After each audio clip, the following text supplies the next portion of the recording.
RTAC, stock analysis and price predictions for next week and onward. So is it a buy or not? Watch this very brief short 1-minute video till the end to find out. Renatus tactical acquisition stock.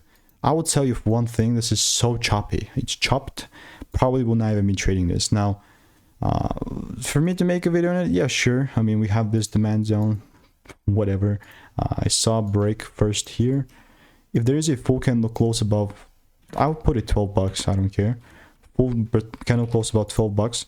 Then and only then I would consider this being like a bullish opportunity. But other than that, it's just me randomly assuming along here it's not going to be happening, like genuinely speaking. So let me know what is your opinion on RTAC.